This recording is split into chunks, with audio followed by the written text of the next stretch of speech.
اللهم صل على محمد وعلى آل محمد كما صليت على إبراهيم وعلى آل إبراهيم إنك حميد مجيد. اللهم بارك على محمد وعلى آل محمد كما باركت على إبراهيم وعلى آل إبراهيم إنك حميد مجيد.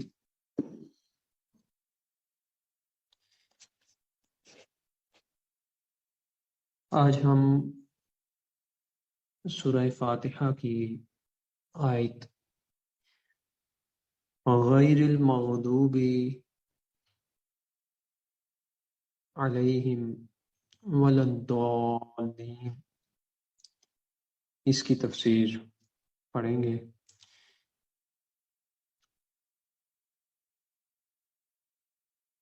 غیر المغضوب، مغضوب کی جو تفسیر اکثریت علماء اکرام نے بیان فرمائی ہے، صحابہ اکرام رضوان اللہ اجمعین کا قول نقل کرتے ہوئے، کہ مغضوب سے مراد یہاں پہ یہودی ہیں۔ یہود قوم کو مغضوب کہا گیا تھا، جن پر غضب ہوا۔ مغضوب کا جو معنی ہے وہ غضب سے بنتا ہے، انتقام کے ارادے سے، دل کے خون کا کھولنا یا جوش میں آ جانا یا غضب ناک ہو جانا۔ تو اللہ تبارک و تعالی سورہ نساء میں آیت نمبر 93 میں فرماتا ہے وَغَضِبَ اللَّهُ عَلَيْهِ وَلَعَنَهُ، اور اللہ انتقام لے گا اور اس کو اپنی رحمت سے دور کر دے۔ امام ابن جریر نے متعدد اسناد کے ساتھ حضرت عدی بن حاتم، حضرت ابن عباس، حضرت ابن مسعود اور دیگر صحابہ اکرام رضوان اللہ اجمعین سے یہی روایت کیا ہے کہ مغضوب علیہم سے مراد یہود ہیں۔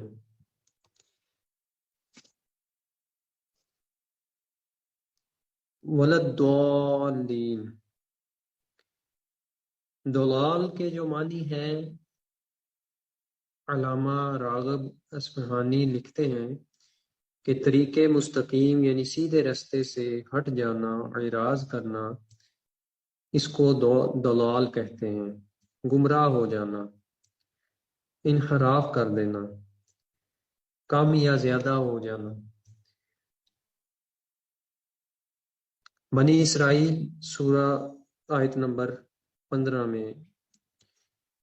جس نے ہدایت قبول کی تو اس نے اپنے ہی نفع کے لیے ہدایت قبول کی، اور جو گمراہ ہوا تو اس کی گمراہی کا وبال اسی پر ہے۔ یہاں پہ گمراہی کے لیے ومن ضل فإنما يضل علیہا، یہاں پہ ضلال کے معنی استعمال ہوئے ہیں۔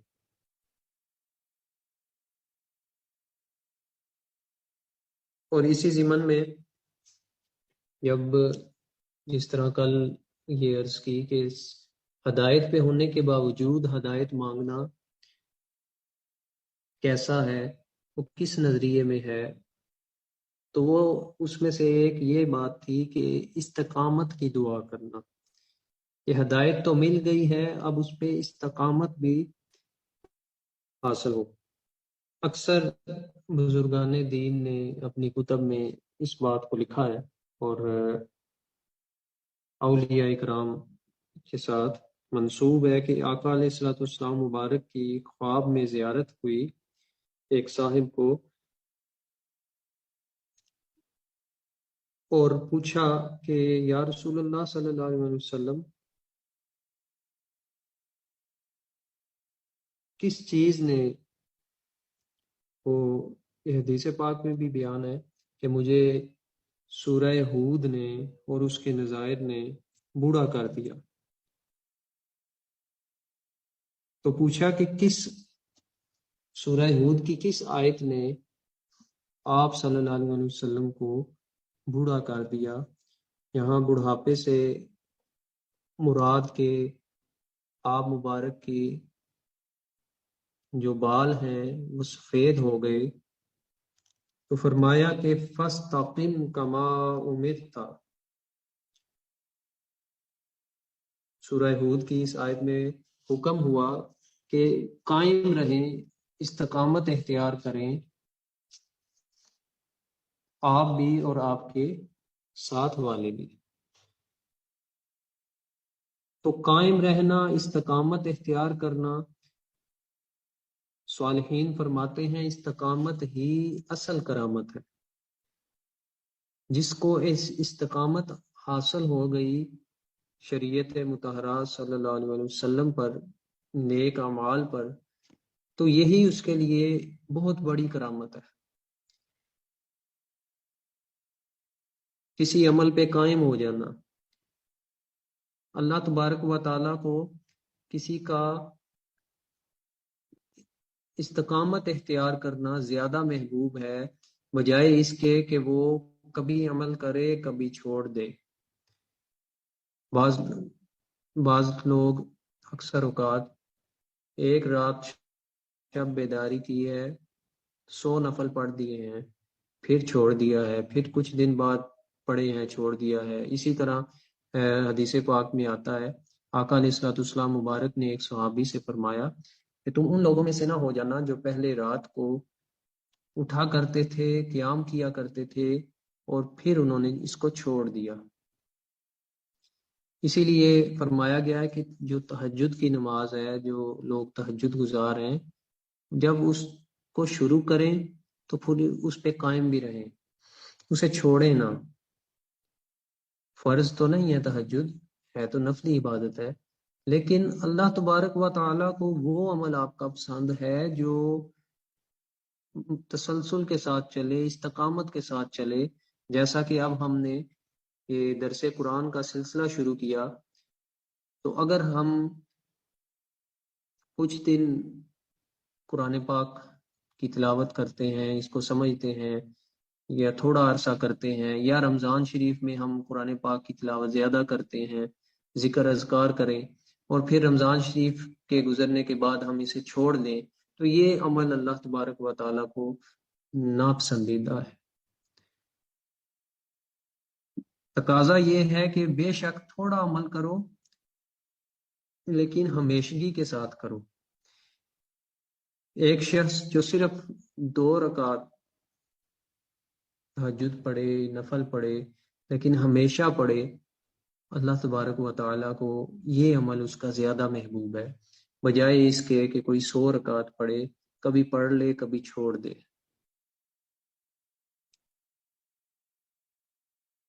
اب جو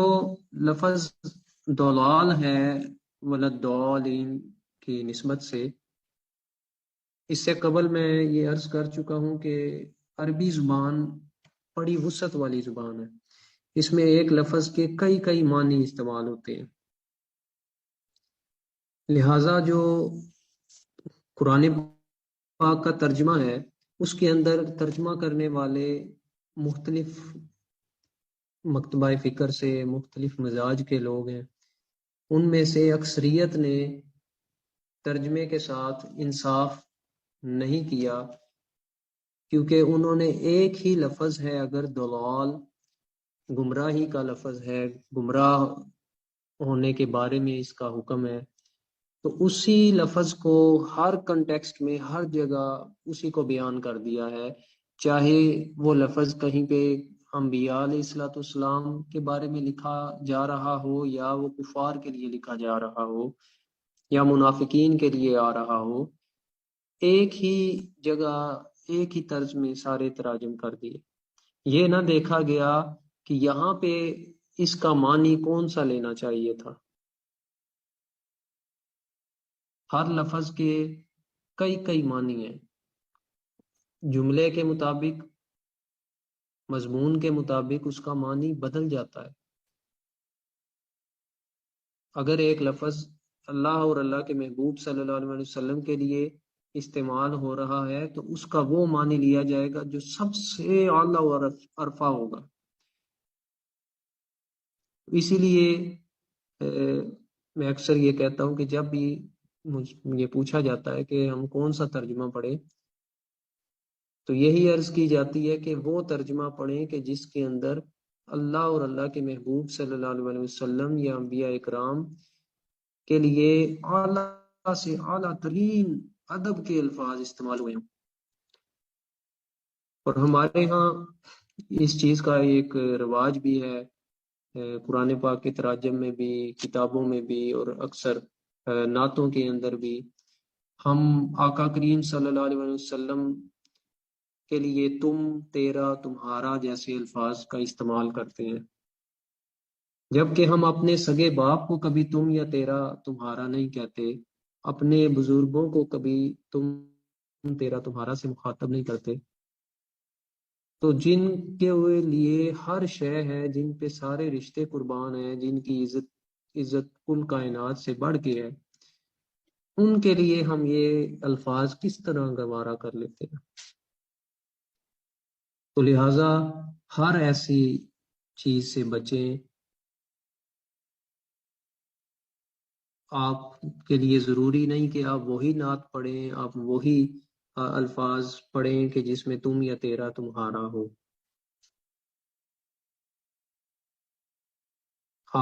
آپ کے لفظ استعمال کریں، حتیٰ کہ آپ ہر ایک کے لیے آپ کا لفظ استعمال کریں، ہر ایک کو عزت دیں۔ ہمارے ہاں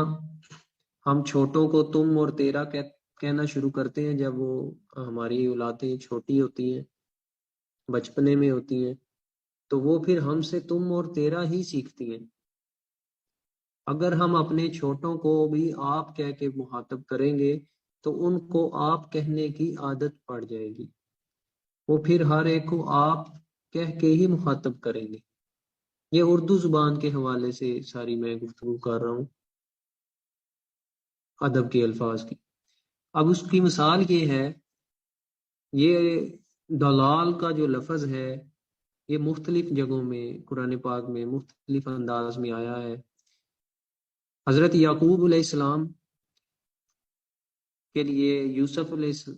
سورہ یوسف کے اندر آیت نمبر 95، قالوا تاللہ انک لفی ضلالک القدیم، وہ بولے اللہ کی قسم یقیناً آپ اسی اپنی پرانی محبت میں ہیں، یعنی آپ کے جو یعقوب علیہ السلام کے جو بیٹے تھے انہوں نے اپنے والد مکرم کی بارگاہ میں یہ عرض کی کہ آپ یوسف علیہ السلام کی محبت میں ہی آپ کی کیفیت ہے، آپ کا ابھی تک اسی محبت میں مشغول ہیں۔ لیکن بعض ترجمہ کرنے والوں نے، اور حتیٰ کہ میرے پاس وہ سارے نسخے پڑے ہیں، ہمیں ان چیزوں سے پرہیز کرنا چاہیے کہ وہ پڑھ کے دل کانپ اٹھتا ہے، روح لرز جاتی ہے کہ یہ نبی کے بارے میں کس طرح کے الفاظ استعمال کیے جا رہے ہیں، اور لکھنے والے نے کتنی جرت کے ساتھ یہ لفظ لکھے ہیں۔ اور اس سے بھی بڑھ کے اگر آگے آئیں سورہ والضحیٰ کے اندر، وَوَجَدَكَ ضَالًّا فَہَدَىٰ، اب سوائے دو تراجم کے میں نے تقریباً کوئی 20 کے قریب مختلف تراجم کو پڑھا ہے، دیکھا ہے، انٹرنیشنل بھی اور اپنے پاکستان کے بھی۔ سوائے دو تراجم کے ان سے ایک تو کنز الایمان شریف اعلیٰ حضرت امام احمد رضا خان، اور دوسرا ڈاکٹر طاہر القادری صاحب کا ترجمہ۔ اب یہاں پہ میں ڈاکٹر صاحب کا کوئی فالوور نہیں ہوں، یہ بھی میں بتا دوں، لیکن ہمیشہ میں حق کی تائید کرتا ہوں۔ اگر کسی نے کوئی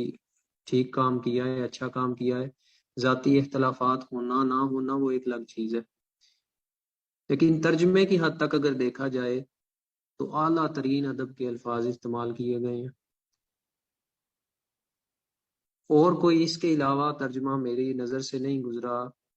یا ممکن ہے ہو لیکن میری نظر سے نہ گزرا ہو،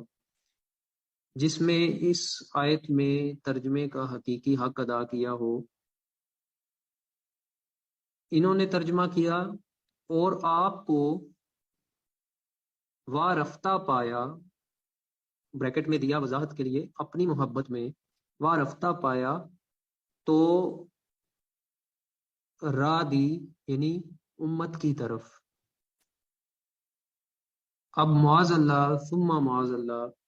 اس کے علاوہ آپ جتنے تراجم دیکھیں گے، آپ انٹرنیٹ پہ سرچ کر سکتے ہیں، گھروں میں قرآن پاک سے کر سکتے ہیں سرچ، آپ کو اکثریت تراجم ملیں گے کہ آپ کو معاذ اللہ بولا بٹکا ہوا پایا، گمراہ پایا، راہ سے بولا ہوا پایا تو ہدایت دی یا راہ دی۔ اب ایک، آپ سب ماشاءاللہ سمجھدار ہیں، کامن سینس کی بات ہے کہ وہ نبی صلی اللہ علیہ وسلم جو تاجدار انبیاء ہیں، انبیاء کے بھی نبی ہیں، جو کل کائنات کے لیے ہدایت کا چشمہ بن کے آئے ہیں، جو کل کائنات کو راہ دکھانے کے لیے آئے ہیں، جو رحمت للعالمین ہیں، کیا ان کے بارے میں کوئی یہ گمان بھی کر سکتا ہے کہ وہ راہ سے معاذ اللہ بھولے ہوئے تھے تو اللہ نے انہیں ہدایت دی؟ جو ہدایت دینے آئے ہیں دوسروں کو، جو راہ دکھانے آئے ہیں دوسروں کو۔ لیکن اعلیٰ حضرت رحمت اللہ علیہ کا یہاں پہ پھر قلم بولا کہ نہیں، یہاں پہ جب دلال کا ترجمہ کیا جائے گا تو اس کا معنی بولا بٹکا یا گمراہ نہیں ہوگا، بلکہ محو ہو جانا محبت میں، جیسا کہ حدیث پاک میں آتا ہے۔ اما جی عائشہ صدیقہ رضی اللہ تعالیٰ عنہ ایک مرتبہ رات کے وقت آقا علیہ الصلوۃ والسلام مبارک کو ڈھونڈتی ڈھونڈتی جنت البقیع تک پہنچتی ہیں تو وہاں دیکھتی ہیں کہ آقا علیہ الصلوۃ والسلام مبارک سجدہ ریز ہیں اور اللہ کے حضور آہوزاری فرما رہے ہیں۔ تو آپ جب قریب جاتی ہیں تو آقا علیہ الصلوۃ والسلام مبارک پوچھتے ہیں، دریافت فرماتے ہیں کہ کون ہے، اے آنے والے کون ہو آپ؟ تو وہ عرض کی جاتی ہے، یا رسول اللہ صلی اللہ علیہ وسلم، میں عائشہ ابو بکر کی بیٹی، قربان جائیں اما جی عائشہ صدیقہ رضی اللہ تعالیٰ عنہ پہ بھی۔ عرض کی، میں آپ کی خادم، آپ کی غلام عائشہ ابو بکر کی بیٹی، یہ نہیں کہا آپ کی بیوی۔ صحابہ کا اگر آپ ادب پڑھیں تو کمال ادب تھا، حد سے بڑھ کے ادب تھا۔ آج تو جس کے پاس کوئی تھوڑا بہت علم آ جائے، وہ جب قلم سے لکھنے بیٹھتا ہے یا بولنے بیٹھتا ہے تو وہ اس چیز کو ہی بھول جاتا ہے کہ میں نے انبیاء کرام یا آقا علیہ الصلوۃ والسلام مبارک کے لیے کس طرح کے الفاظ استعمال کرنے اور کیسا ادب کرنا۔ ہمیں صحابہ کرام کی زندگیوں سے ادب سیکھنا چاہیے، اور ادب ہی پورا اسلام ہے، ایمان ہے۔ تو یہ دعویٰ نہیں کیا کہ میں آپ کی بیوی ہوں۔ اسی طرح صدیق اکبر رضی اللہ تعالیٰ عنہ کو دیکھ لیں، حضرت عمر فاروق رضی اللہ تعالیٰ عنہ کو دیکھ لیں، کبھی یہ اپنا رشتہ نہیں جتایا گنوایا کہ ہم آپ کے سسر بھی ہیں، ہمیشہ کہا ہم آپ کے غلام ہیں، ہمارے ماں باپ آپ پہ قربان ہیں۔ اسی طرح حضرت عثمان غنی رضی اللہ تعالیٰ عنہ، حضرت علی کرم اللہ وجہ الکریم، کبھی یہ نہیں گنوایا ہم آپ کے داماد ہیں، ہمیشہ عرض کی ہم آپ کے غلام ہیں۔ انہیں غلامی پہ ناز تھا، اور آج لوگ نسبتوں پہ ناز کر رہے ہیں۔ وہ غلامی میں رہنا پسند کرتے تھے، اور آج ہم برتری میں آنا پسند کرتے ہیں۔ تو پھر آقا علیہ الصلوۃ والسلام مبارک نے دوبارہ فرمایا، کون ابو بکر؟ تو جب یہ سنا، اما جی عائشہ صدیقہ رضی اللہ تعالیٰ عنہ پہ تھوڑی ہیبت طاری ہو گئی، تو عرض کی یا رسول اللہ صلی اللہ علیہ وسلم، آپ کے غلام ابو بکر ابو قحافہ کے بیٹے، اب یہاں بھی رشتہ نہیں گنوایا بلکہ غلامی، اپنے باپ کے لیے بھی غلامی میں فخر کیا کہ آپ کے غلام۔ پھر آپ صلی اللہ علیہ وسلم نے فرمایا کون ابو قحافہ؟ تو اتنا کہنا تھا اما جی عائشہ صدیقہ رضی اللہ تعالیٰ عنہ، مزید ان پہ کپ کپی طاری ہو گئی اور وہ گھر لوٹ گئی۔ آگے حدیث طویل ہے، جو مین کنٹیکسٹ ہے میں وہ بتانا چاہ رہا ہوں۔ آقا علیہ الصلوۃ والسلام مبارک فرماتے ہیں میرا اپنے رب کے ساتھ ایک ایسا بھی تعلق، ایسا لمحہ بھی ہے، ایسی گھڑی بھی ہوتی ہے کہ جس میں میرے اور میرے رب کے درمیان نہ کوئی فرشتہ ہے، نہ کوئی معزز، کوئی کسی بھی طرح کی رکاوٹ، کوئی پردہ، کچھ بھی حائل نہیں ہوتا، حتیٰ کہ جبرائیل امین بھی حائل نہیں ہوتے۔ وہ خاص وقت ہوتا ہے آقا علیہ الصلوۃ والسلام مبارک کا اپنے رب کے ساتھ۔ تو اس کے لیے فرمایا وارفتہ واوا جادہ کا دولن فہدا، یعنی آپ صلی اللہ علیہ وسلم کو جب دیکھا گیا تو اللہ کی محبت میں انتہا درجے کے وارفتہ تھے، اور خود بھی فرمایا کہ میں تم میں سب سے زیادہ اللہ سے ڈرنے والا ہوں اور سب سے زیادہ اللہ سے محبت کرنے والا ہوں، اور اس میں کوئی شک و شبہ نہیں۔ تو اللہ کی محبت کا جب غلبہ ہو گیا تو پھر اللہ نے فرمایا کہ ہم نے آپ کو امت کی طرف راہ دی، یعنی امت کی طرف آپ کا دھیان کروایا، توجہ کروائی، تاکہ آپ امت کو بھی دعوت و ارشاد کریں۔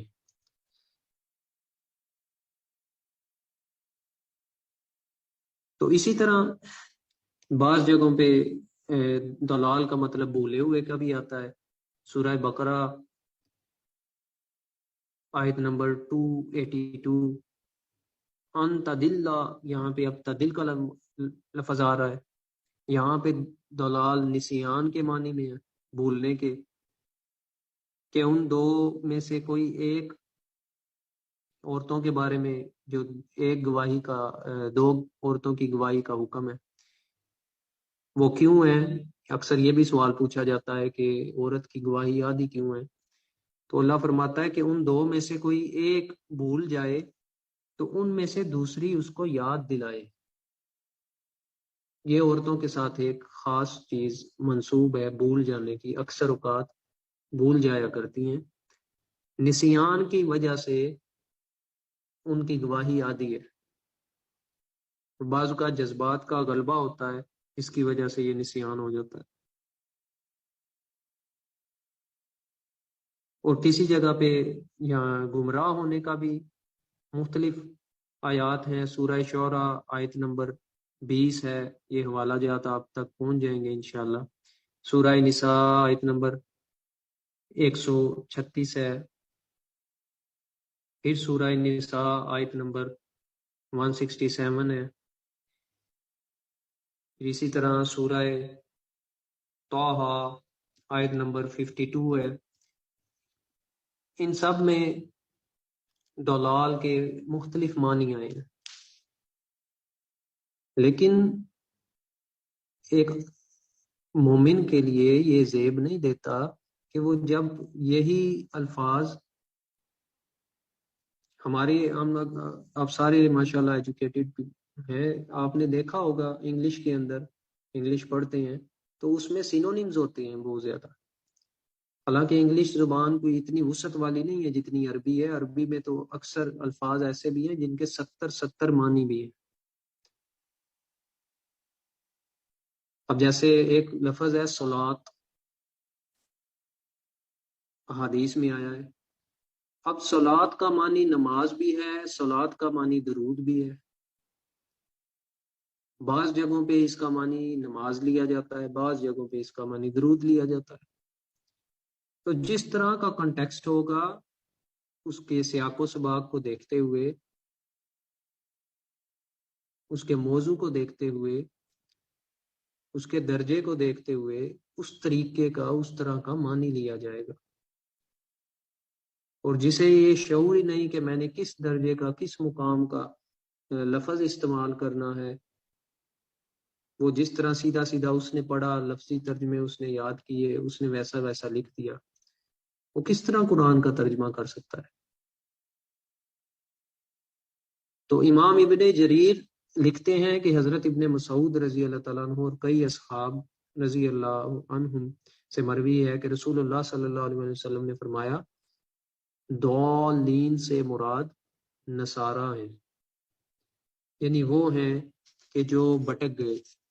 گمراہ ہو گئے تھے۔ تو اس کے بعد ہم پڑھتے ہیں آمین، حالانکہ یہ قرآن کا جز نہیں ہے لیکن ہم ہر نماز میں پڑھتے ہیں آمین۔ بہت کم لوگ اس چیز سے واقف ہیں آمین کا ترجمہ کیا ہے۔ تو علماء کرام نے اس کے اوپر لکھا ہے، آمین کا معنی ہے اللہم استجب لی، اے اللہ میری دعا قبول فرما، یا بعض نے لکھا کہ اللہ ہی کر دے، یا بعض نے لکھا کہ ایک قول میں ہے کہ اسی طرح ہوگا۔ سورہ یونس آیت نمبر 88 میں جب موسیٰ علیہ السلام نے جب دعا فرمائی کہ اے ہمارے رب ان کے اموال کو تباہ و برباد کر دے اور ان کے دلوں کو سخت کر دے، تو اس پہ حضرت ہارون علیہ السلام جو حضرت موسیٰ علیہ السلام کے بھائی تھے، انہوں نے آمین کہا۔ حضرت ابو ہریرہ رضی اللہ تعالیٰ عنہ سے روایت ہے کہ آمین رب العالمین کی اپنے بندوں پر مہر ہے۔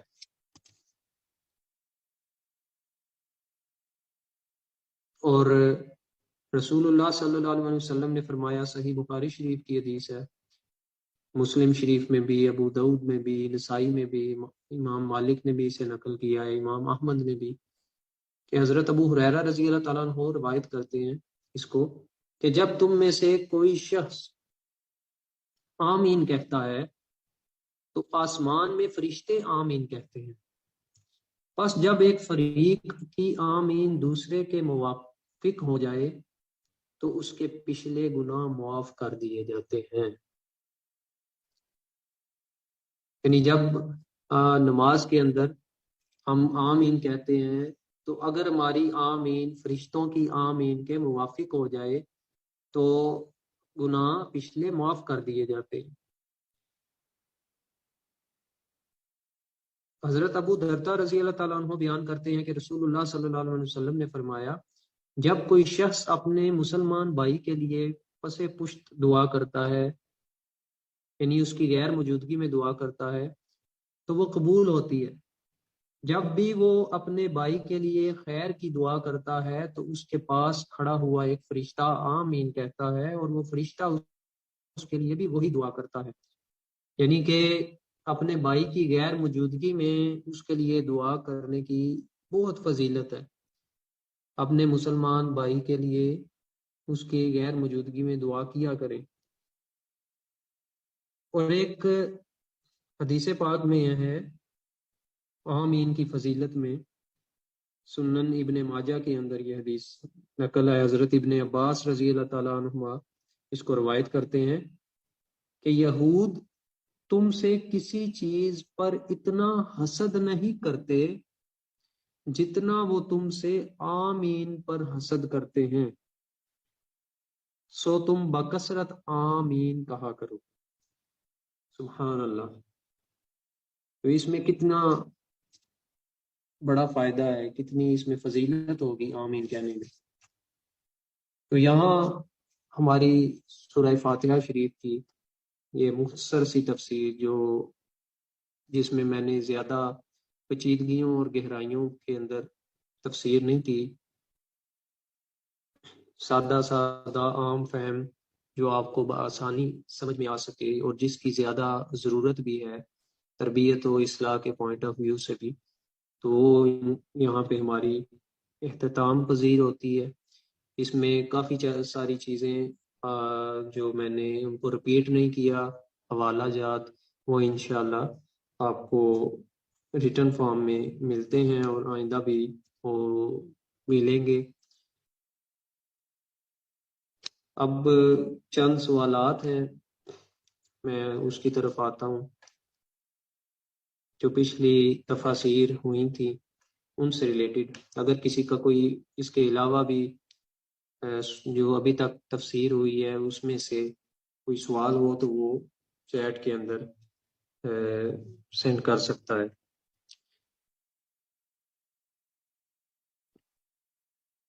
تو ایک سوال مجھ سے پوچھا گیا،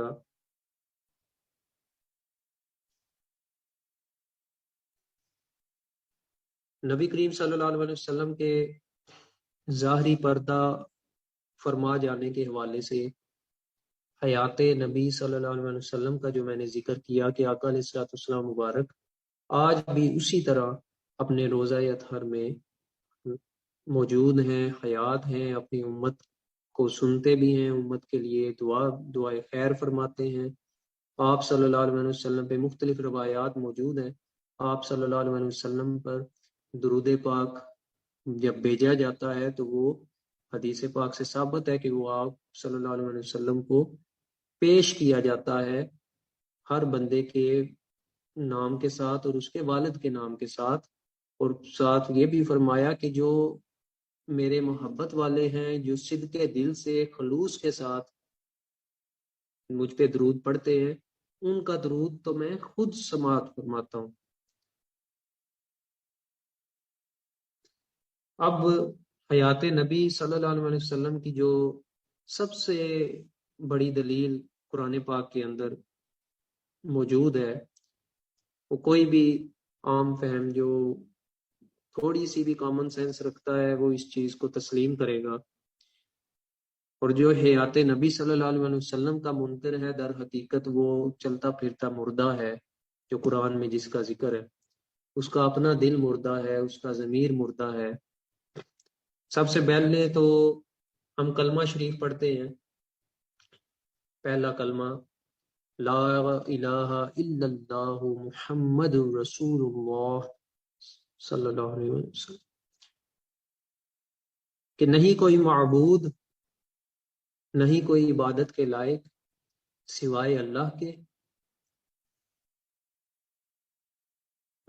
محمد صلی اللہ علیہ وسلم اللہ کے رسول ہیں۔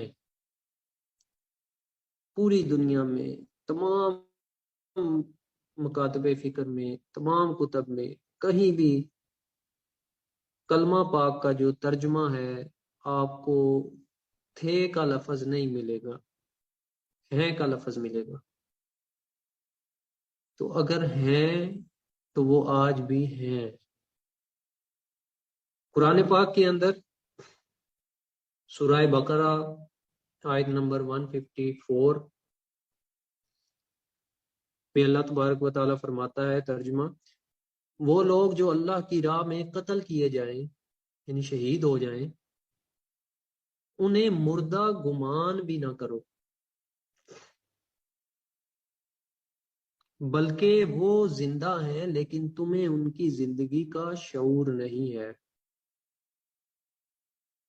اب یہاں پہ بھی اللہ نے بڑی واضح طور پہ ان لوگوں کے لیے ایک بات، ایک اشارہ فرما دیا ہے جو اس چیز کے منکر ہیں یا اس میں شک کرتے ہیں یا اس میں جرا کرتے ہیں، اس کے بارے میں مزید تفصیل میں جاتے ہیں کہ یہ زندہ ہیں، شہداء کی ابھی میں بات کر رہا ہوں، یہ زندہ ہیں، کیسے زندہ ہیں؟ تو اللہ فرماتا ہے تمہیں شعور ہی نہیں۔ اس طرح کی گفتگو، اس طرح کی باتیں وہی لوگ کرتے ہیں کہ جن کے پاس شعور نہیں ہے، جو اس چیز کا انکار کرتے ہیں۔ پھر ایک جگہ فرمایا سورہ آل عمران کے اندر آیت نمبر 169 سے 170، اور تم ان لوگوں کو مردہ گمان بھی نہ کرو جو اللہ کی راہ میں قتل کیے گئے ہیں، ولا تحسبن الذین، گمان بھی نہ کرو، بڑا پوائنٹ اس آیت کے اندر موجود ہے، خیال میں بھی اس چیز کو نہ لے کے آنا، زبان پہ لانا تو بڑی دور کی بات ہے، اس کو اللہ فرماتا ہے گمان میں بھی نہ لے کے آنا، شک نہ کرنا یہ قرآن میں شک ہو جائے گا جو کہ کفر ہے، گمان بھی نہ کرو جو اللہ کی راہ میں قتل کیے جائیں بلکہ وہ زندہ ہیں، اور کس طرح زندہ ہیں؟ اپنے رب کے ہاں رزق دیے جاتے ہیں، یعنی صرف اس طرح زندہ نہیں ہے کہ وہ پڑے ہوئے ہیں اور ان کی آنکھیں کھلی ہوئی ہیں اور وہ زندہ ہیں، بلکہ باقاعدہ طور پہ اپنے رب کے ہاں رزق دیے جاتے ہیں اور ان انعامات پر خوش ہوتے ہیں جو اللہ نے انہیں اپنے فضل سے عطا فرمائے ہیں، اور وہ بشارتیں پاتے ہیں ان لوگوں کے متعلق جب ابھی ان سے نہیں ملے، پیچھے رہ گئے ہیں، یعنی کہ انہیں دنیا میں رہ جانے والوں کے حوالے سے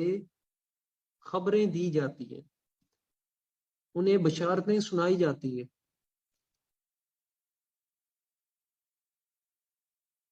کہ ان پر نہ کوئی خوف ہے اور نہ کوئی غم۔ اب تھوڑی سی توجہ یہاں پہ، یہ تو ساری شان بیان ہو رہی ہے شہداء کے بارے میں، میں اس چیز میں نہیں جاؤں گا کہ شہید کی وضاحت، یہ انشاءاللہ جب یہ آیت آئے گی تو اس پہ مزید مفصل کلام کیا جائے گا کہ شہید کہتے کس کو۔ شہید صرف وہ نہیں ہے کہ جسے جو تلوار سے قتل ہو جائے، اگر اس میں ایک میں لطیف نقطہ یہاں بیان کروں، آقا علیہ الصلوۃ والسلام مبارک ایک مرتبہ جہاد فی قتال سے واپس تشریف لا رہے تھے بما صحابہ کرام رضوان اللہ اجمعین، تو آپ مبارک فرمانے لگے کہ اے صحابہ، اب ہم جہاد اصغر یعنی چھوٹے جہاد سے جہاد اکبر کی طرف روانہ ہو رہے ہیں۔ تو صحابہ کرام رضوان اللہ اجمعین نے تعجب کیا کہ یا رسول اللہ صلی اللہ علیہ وسلم، کیا یہ جو ہم ابھی جہاد کر کے آئے ہیں، جو اتنا قتال ہوا ہے، اتنی خون ریزی ہوئی ہے، تلواریں ٹوٹ گئی ہیں، کیا یہ چھوٹا جہاد تھا؟ تو پھر بڑا جہاد کون سا ہے؟ تو میرے اور آپ کے کریم آقا علیہ الصلوۃ والسلام مبارک نے فرمایا جہاد بالنفس، اپنے نفس کے ساتھ جہاد کرنا،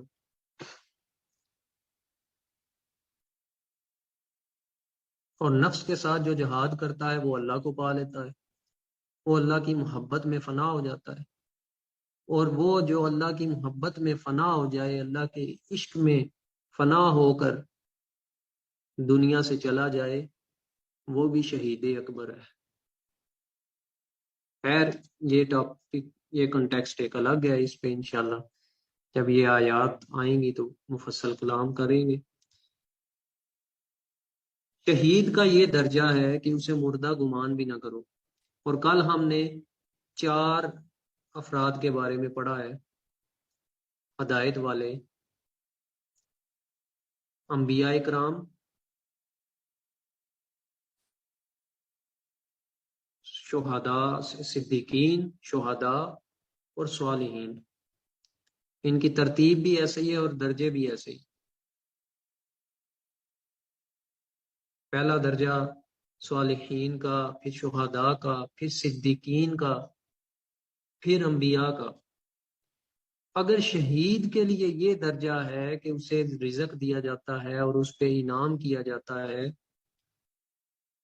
تو پھر صدیقین کا کیا مقام ہوگا؟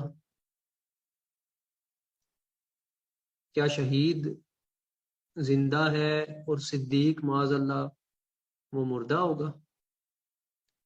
اور پھر صدیق سے بھی اوپر نبی، تو نبی کا کیا درجہ ہوگا؟ پھر نبی بھی انبیاء کے تاجدار صلی اللہ علیہ وسلم ہوں تو ان کی حیات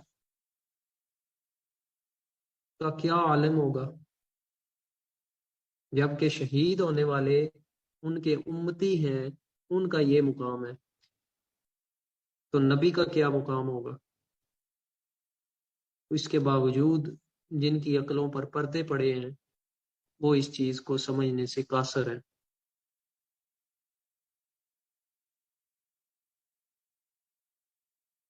تو اس لیے آقا علیہ الصلوۃ والسلام مبارک نے صرف ظاہری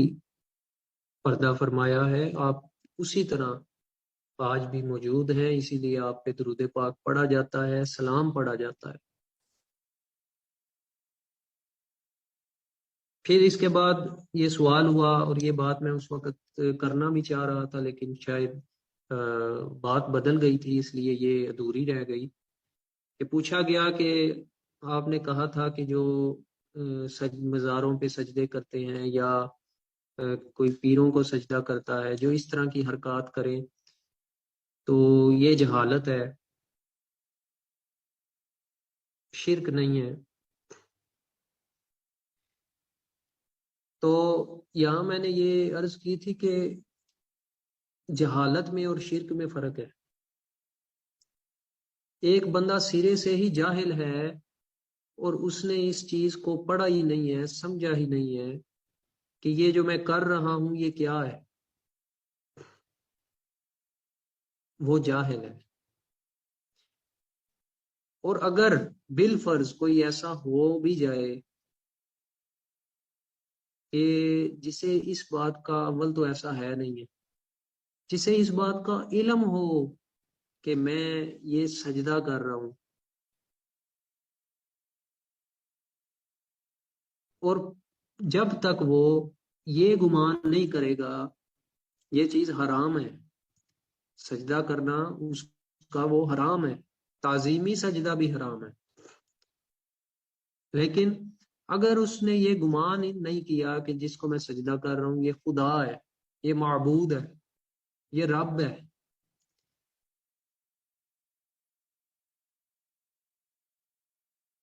تو یہ جہالت ہے اس کی۔ شرک کبھی بھی پوری طرح نہیں ہوا، گناہ گار وہ ہے، کبیرہ ترین گناہ ہے، حرام کا مرتکب ہو گیا وہ، لیکن یہ اس کی سری گمراہی ہے، یہ اس کی جہالت کی انتہا ہے۔ شرک وہی لوگ کرتے ہیں جس طرح ہندو یا یہودی دوسری قومیں، وہ واضح طور پہ بتوں کو کہتے ہیں یہ ہمارے خدا ہیں۔ جب تک کسی نے کسی کو اپنا خدا نہیں مانا وہ مشرک نہیں ہو سکتا۔ تو دوسری یہ سوال آیا کہ اگر یہ جہالت کی انتہا ہے اور یہ شرک نہیں ہے، تو جو کفریہ کلمے کے بارے میں آپ نے کہا تھا کہ کفریہ کلمات ہمارے ہاں بولے جاتے ہیں اور بعض ایسے ہیں کہ جن سے انسان اس دائرہ اسلام سے ہی خارج ہو جاتا ہے، تو اگر ایک بندے کو اس کا علم ہی نہ ہو تو یہ بات یاد رکھیں کہ گرفت ہمیشہ علم والے پہ ہے، لیکن اس سے یہ بھی مراد نہیں علم نہیں سیکھنا، علم حاصل کرنا فرض ہے۔ علم نور ہے، علم روشنی ہے، علم ہدایت ہے، علم کے بغیر رب حاصل بھی نہیں ہوتا، علم کے بغیر رب تک نہیں آپ پہنچ سکتے، رب کی راہ کو پا نہیں سکتے۔ لیکن ایک بندے کو علم ہی نہیں کہ جو الفاظ میں بول رہا ہوں، اب بے شمار الفاظ ایسے ہیں جو ہمارے ہاں ان کا رواج پنجاب کے اندر بالخصوص موجود ہے، جو اکثر اوقات مرد اپنی بیویوں سے غصے میں آ کے بول جاتے ہیں، ان سے طلاق واقع ہو جاتی ہے، اسے طلاق کنایا کہتے ہیں، کہ واضح طور پہ طلاق کے الفاظ تو استعمال نہیں کیے لیکن اس طرح یوں کہا کہ جا تو چلی جا، نکل جا، مجھے آج کے بعد تیری ضرورت نہیں ہے، تو آج کے بعد میری طرف سے فارغ ہے۔ یہ ہمارے ہاں یہ الفاظ بولے جاتے ہیں، لوگ غصے میں بولتے ہیں، حالانکہ ان کی نیت، ارادہ وہ طلاق کا نہیں ہوتا، وہ ایک غصے کا اظہار کر رہے ہوتے ہیں۔ لیکن علماء اکرام نے اسے طلاق کنایا لکھا ہے کہ ایسے الفاظ سے بچیں کہ جس میں سینس طلاق کی آ رہی ہو۔ وہ غصے میں بھی اپنی بیویوں سے یا مذاق میں نہ بولیں۔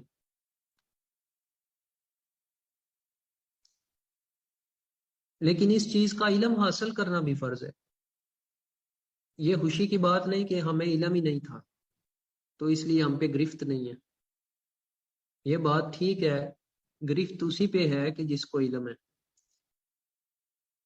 ایک حقائق یہ واقعہ بیان کیا جاتا ہے اکثر کہ ایک موسیٰ علیہ السلام کی قوم کا ایک بندہ تھا، اور وہ بکریاں چرانے والا چرواہا اللہ تبارک و تعالیٰ سے بہت محبت کرتا تھا۔ تو اس نے ایک بکری کو پکڑا اور اس کو پیار کرنے لگا، اس کے منہ پہ، اس کے سر پہ ہاتھ پھیرنے لگا پیار سے، اور کہنے لگا یا اللہ، تو یہ میری سب سے خوبصورت ترین بکری ہے، تو اس کی طرح پیارا ہوگا، کبھی تو آ میرے سامنے، میں اس کی طرح تیرے بال سنواروں، نہلاؤں دلاؤں، تجھے پیار کروں۔ اب وہ اس طرح کے الفاظ میں اللہ تعالیٰ سے اپنی محبت کا اظہار کر رہا تھا۔ تو موسیٰ علیہ السلام کا ادھر سے گزر ہوا تو آپ مبارک جلال میں آ گئے، کیسے گوارا کرتے ہیں اللہ کے بارے میں یہ بات اس طرح کی کر رہا ہے، اسے شعور ہی نہیں ہے۔ آپ نے اسے ڈانٹ دیا تو اللہ تعالیٰ نے وحی بھیجی کہ اے موسیٰ، میرے اس بندے کو راضی کرو، وہ سہم گیا ہے، اس کو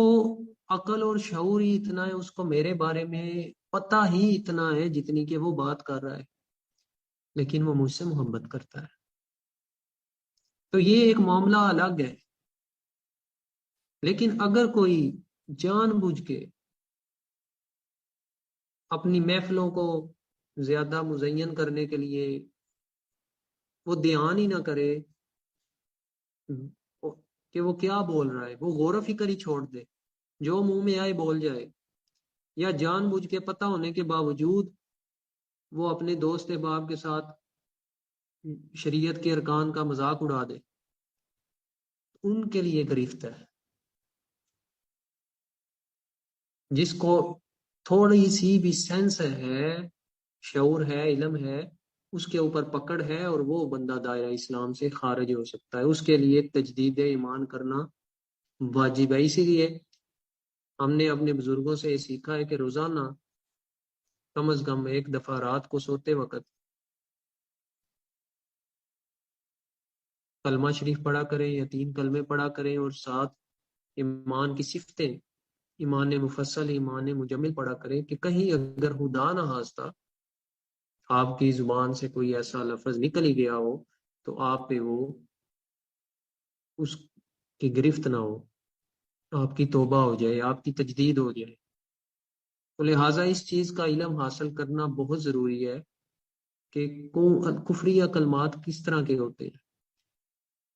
یا کون سی چیزیں ہیں جن کا مذاق میں بھی ذکر نہیں کرنا۔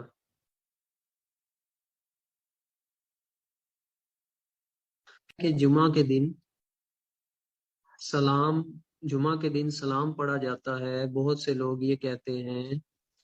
کہ سلام پڑھنا کہاں لکھا ہے، قرآن اور حدیث سے یہ ثابت نہیں ہے۔ پہلی بات تو یہ ہے کہ یہ جو کیٹیگری ہے نا کہ کہاں لکھا ہے، سمجھ نہیں آتی، بس ایک عجیب سا یہ طبقہ ہے، کہاں لکھا ہے، ہر بات میں کہہ دیں گے کہاں لکھا ہے، جبکہ انہوں نے خود، میں نے کچھ دن پہلے، شاید پہلے دن میں نے یہ عرض کی تھی کہ اگر کوئی شیخ القرآن، شیخ الحدیث، جس نے صحاح ستہ کو بھی سٹڈی کر لیا ہے، بے شمار احادیث کی کتب کو سٹڈی کر لیا ہے، قرآن پاک کو مکمل اس نے ترجمہ تفسیر سے پڑھ لیا ہے، وہ اس طرح کی بات کرے نا کہ کہاں لکھا ہے تو وہ ویلڈ ہے، اس کی بات کرنا سمجھ میں آتی ہے۔ لیکن وہ بندہ جس نے ابھی چند روز یا چند عرصہ 2-4 حدیث پڑھ لی ہیں یا کچھ کتب پڑھ لی ہیں، اور وہ یہ بات کرے کہ یہ کہاں لکھا ہے، تو یہ یا اس کا طنز ہے یا اس کا مذاق ہے، یا وہ یہ بات شو کر رہا ہے کہ مجھے اس سارا علم ہے اور آپ جو یہ بات بتا رہی ہو یہ کوئی نئی بات ہے اور یہ کوئی اور مذہب ہے۔ تو ان لوگوں کو اللہ کی بارگاہ میں رجوع کرنا چاہیے، توبہ کرنی چاہیے، جو ہر بات میں یہ کہاں لکھا ہے کی بات کرتے ہیں۔ تو ان سے یہ پوچھا جائے کہاں نہیں لکھا، یہ تو پہلے آپ لا کے دکھائیں۔ قرآن پاک کے اندر اس کا حکم موجود ہے، ان اللہ و ملائکتہ یصلون علی النبی یا ایھا الذین آمنوا صلوا علیہ وسلموا تسلیما۔ صلو درود پڑھو، صلو علیہ وسلموا اور سلام پڑھو، تسلیما، اور پھر سلام بھی کیسے پڑھو؟ تسلیم، تسلیم خم ہو کے، عاجزی کے ساتھ۔ واضح طور پہ قرآن کی آیت میں یہ چیز موجود ہے، صلات بھی پڑھو، درود بھی پڑھو اور سلام بھی پڑھو۔ اور پھر جو یہ کہتے ہیں کہ سلام کہاں لکھا ہے، تو پھر وہ نماز کے اندر سلام پڑھنا چھوڑ دیں، کیوں پڑھتے ہیں؟ اتحیات میں السلام علیکہ ایھا النبی ورحمۃ اللہ وبرکاتہ کیوں پڑھتے ہیں؟ وہ چھوڑ دیں۔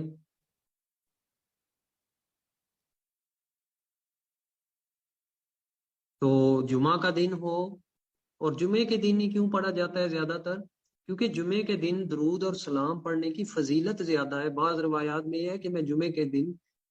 وہ خود سماعت کرتا ہوں یا میرے تک وہ نام پیش کیا جاتا ہے، تو اس لیے جمعے کے دن کے جو فضائل ہیں ان کو پیش نظر رکھتے ہوئے لوگ نئے کپڑے پہنتے ہیں، خوشبودار ہوتے ہیں، مسواک کی ہوتی ہے، غسل کیا ہوتا ہے، سرما لگایا ہوتا ہے، سر سے پاؤں تک سنت کے پیکر بنے ہوتے ہیں، جس کی وجہ سے وہ اس دن کوشش کرتے ہیں کہ سلام پڑھا جائے۔ ادروائز ہم لوگ تو روزانہ، اللہ کا شکر ہے، روزانہ کی بنیاد پہ کوشش ہوتی ہے، درود بھی پڑھتے ہیں، سلام بھی پڑھتے ہیں۔ وہ کوئی لکھا نہیں ہے کہ صرف جمعے کو پڑھے۔ تو اگر کوئی ایسی بات کرے کہ جمعے کے دن کہاں لکھا ہے، تو آپ اسے کہیں کہ بھائی آپ جمعے کو نہ پڑھیں، آپ روزانہ پڑھ لیا کریں، ہمیں کوئی اعتراض نہیں، بلکہ خوشی کی بات ہے۔ تو ان لوگوں سے مباحثہ مناظرہ کرنے کا کوئی فائدہ نہیں ہے۔ ان سے ایسی ہی کوئی حکمت پر مبنی آپ بات کریں، انہیں کہیں جی ہمیں کوئی اعتراض نہیں ہے، جمعے کو آپ کہتے ہیں کہ جمعے کو ہی کیوں پڑھتے ہیں، ہم روزانہ پڑھ لیتے ہیں، سلام ہی پڑھنا ہے نا آقا علیہ الصلوۃ والسلام مبارک پہ، جتنا پڑھا جائے کم ہے، درود جتنا پڑھا جائے کم ہے۔